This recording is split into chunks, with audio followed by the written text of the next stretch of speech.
Hi, I'm August Keller, and this is my review of Fight Club. So, Fight Club is probably my favorite movie of all time. I do think it is an excellent movie, and a movie that everyone can get something out of. I think it's very slick in its composition. It's very efficient, and it's a good balance of art and entertainment. The story is a cautionary tale. It really talks about consumerism and how consumerism really breeds and antagonizes toxic masculinity. It really creates a vicious cycle of discontent. Consumerism teaches men that we are entitled to things, and then also at the same time makes us feel inadequate. It creates this angst. There's also themes of rebellion, identity, repression, violence, alienation, and ultimately what's missed a lot is that the actual conclusion of the film is that we need to overcome toxic masculinity and embrace emotional vulnerability. The climax is very much the protagonist overcoming his toxic masculinity and embracing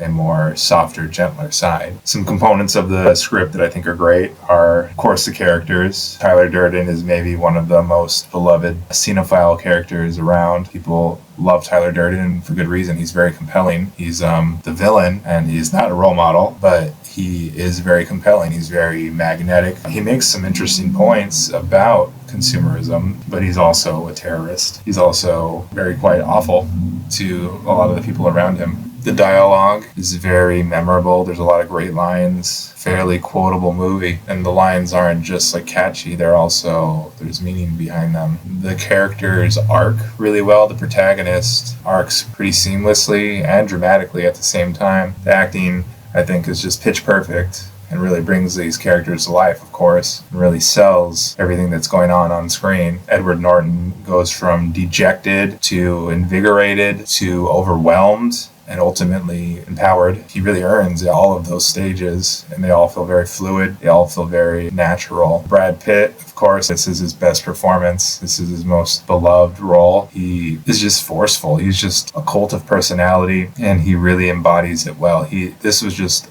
the perfect role for him. It takes advantage of his pretty face, but it also shows that he's more than a pretty face. He's an excellent, compelling actor that can play this flawed character who's also very convinced that he is not flawed and that he is right. So yeah, all in all, the drama and the themes and the plot all intertwine really well, which is, I think, that's a very fundamental piece of the puzzle when it comes to a good script. Does it have themes? Does it have drama? And does it have plot? And do they all connect? And do they all synergize? And are they all good on their own? The themes are interesting. These themes almost kind of embody the time. This movie came out in the late 90s. There was a lot of angst brewing at that time, and it kind of shifted, at least in American culture, from a time of prospering to a time of discontent. And this movie really captures those feelings. So the themes are very timely. The drama is great because the characters are so compelling. They have these internal conflicts and this growth and these relationships that really are just fascinating to watch. And then the plot, it escalates, but it never feels ridiculous. It always feels earned and always feels natural. And it also feels very motivated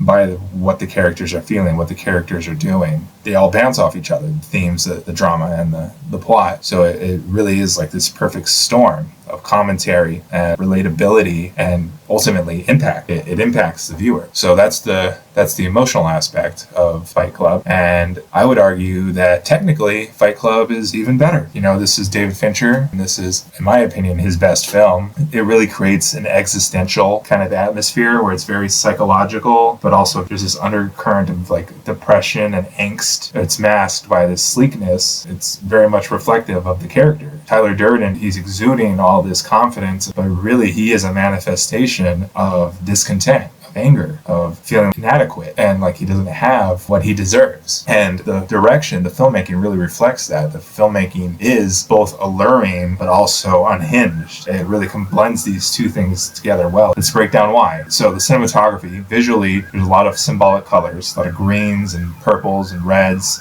they all mean something. The camera movement is very hypnotic. It's very methodical. This is something that Fincher's known for, is very mechanical and smooth camera work, but it's always pushing an emotion. It's always creating a feeling. And the composition is very surreal. It's conveying meaning, but it's also conveying a state of mind that is psychological and almost kind of psychedelic. That's usually done with where the characters are placed within the frame, and sometimes they're looking right down the camera. And the lighting, the angles, of course, the angles really matter. It's a good balance of flashy and subtle. It's not over the top in your face, but it's also noticeable. It's slick. The sound design has a lot of narrations, which really drive the plot, but there's also a lot of distorting echoes and emphasis and muting, muffling that are all psychologically motivated. It's really coming from the character's feelings. There's violence and action, which is pretty visceral. So the sound is very emotional and thematic, but also external. It's conveying the plot and the internal conflicts. The editing is very tight and efficient. There has a lot of structure to it. There's always like this mounting tension, and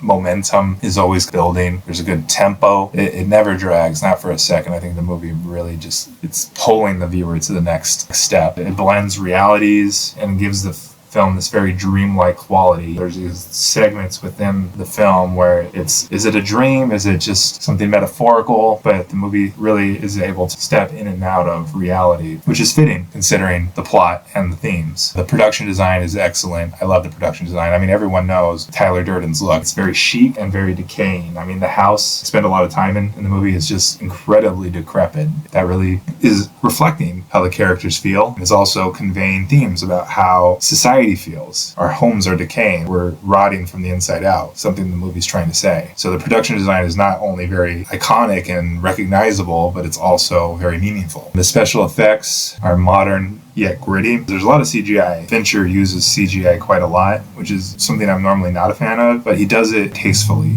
to convey a feeling, because he does stop to use makeup and stunts and prosthetics for the violence, but the CGI is more for stuff that wouldn't necessarily you would think to use CGI. He uses it to stitch shots together. So anyways, all these effects blend together to create an aesthetic. The movie has a very strong aesthetic, modern yet gritty. It's very sleek, yet there's this undertone of rot, and the way the effects are used definitely add to that aesthetic and that atmosphere. Music in general is, I think, a little hit and miss. There's at least one song in here during a montage that I'm not a fan of. I think it was a little distracting, but Where Is My Mind by the Pixies is the outro song that is just perfect. I mean, that's got to be one of the best needle drops there is. It really just ties in together the whole movie. When I hear that song, I think of this movie, and it's a great song. It just underscores the themes, it underscores the emotions, and it really just ties together the plot too, which is perfect. Stroke of genius. Overall, Fight Club is a masterpiece. I mean, it's my favorite movie, so of course I think it's a masterpiece. I think it's a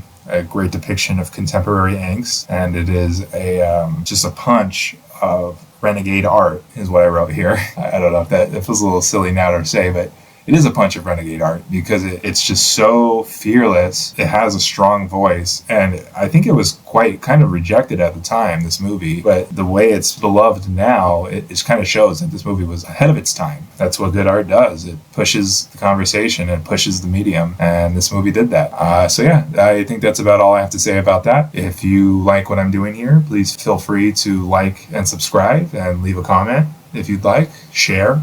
That's always nice too. I also have an Instagram, which is linked below. You can find me there. I have a lot of great content. I would love any support there as well. But at the very least, I just appreciate you watching this video. Thanks a lot, and I'll see you next time. Okay.